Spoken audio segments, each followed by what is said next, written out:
Hi friends, ఈరోజు topic వచ్చేసి curing కోసం మాట్లాడుకోవచ్చు. క్యూరింగ్ అంటే ఏమీ లేదు, మనం కాలమ్స్ని స్లాబ్లని తడిపే పద్ధతినే క్యూరింగ్ అంటారు. సో ఈరోజు వీడియోలో నేను ఏం చెప్పబోతున్నానంటే ఫుట్టింగ్స్, అలాగే ప్లింత్ బీమ్లు, బ్రిక్ వర్క్ ఇవన్నీ ఎన్నెన్ని రోజులు తడపాలి అంటే చాలామందికి తెలియదు. కొన్ని ఇన్ని రోజులు తడపాలి అని చెప్పేసి.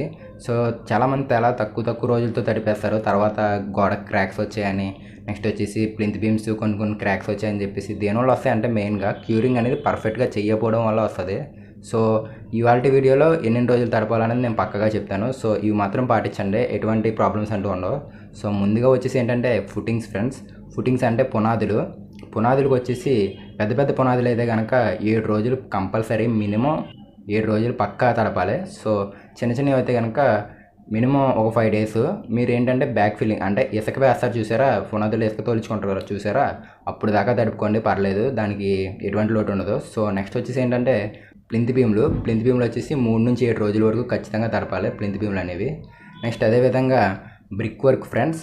బ్రిక్ వర్క్ వచ్చేసి ఏంటంటే నేను చెప్పబోయేది, బ్రిక్ వర్క్ అనేది చాలామంది అర్జెంట్ పెడతారు. మీరు కాంట్రాక్ట్ వర్క్ అయితే కనుక అన్ని రోజులు లేదు, ప్లాస్టింగ్ చేసేయాలి, ఒక 7 రోజులు తడిపి తీసేయండి అన్నట్లుగా మాట్లాడతారు చాలామంది. సో కొంచెం లేట్ అయినా పర్లేదు, పక్కా 10 రోజులు అయితే బ్రిక్ వర్క్ తడపండి. బ్రిక్ వర్క్ తడపడం ఏంటంటే మీకు ఫ్యూచర్లో ఎటువంటి క్రాక్స్ రావు. సో ఇది మాత్రం మర్చిపోద్దు.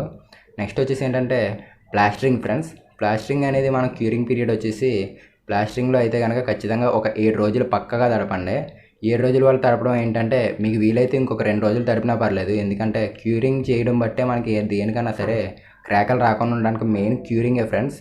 అలా తడిపితేనే మనకి క్రాకలు రావు. సో నెక్స్ట్ వన్ వచ్చేసి ఏంటంటే స్లాబ్ ఫ్రెండ్స్.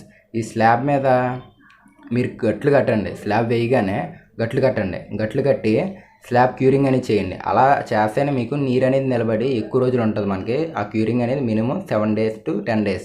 ఈ రోజులు అయితే పక్కగా 10 days అయితే మనకి స్లాబ్ మాత్రం తడపాలి. స్లాబ్ ఇప్పడానికే దగ్గరగా 10 రోజులు పడుతుంది. ఈ 10 రోజులు మనం క్యూరింగ్ చేసామంటే చాలా స్ట్రెంత్ ఇచ్చినట్టు అవుతుంది స్లాబ్కి. సో ఖచ్చితంగా 10 days అంటూ స్లాబ్ తడపండి. అదేవిధంగా వచ్చేసి కాలమ్స్ ఫ్రెండ్స్.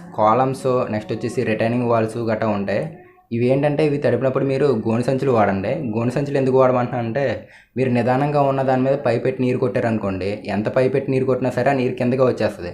సో ఇలా రాకుండా మీరు గోనె సంచులు అంటూ దాంట్లో కట్టి తడిపినట్లయితే ఆ నీరు ఎక్కువసేపు అబ్జర్వ్ చేసుకోండి.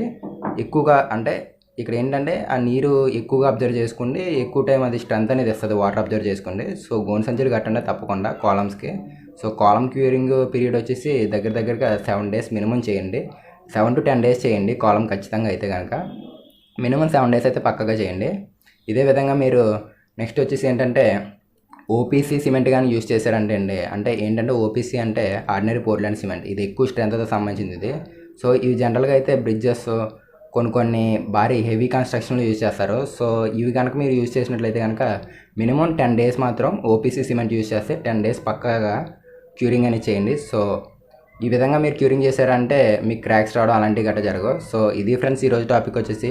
ఈ వీడియో మీకు నచ్చినట్లయితే లైక్ చేయండి, షేర్ చేయండి, నా ఛానల్ సబ్స్క్రైబ్ చేసుకోవడం మాత్రం మర్చిపోవద్దు. Thanks for watching guys. Have a nice day.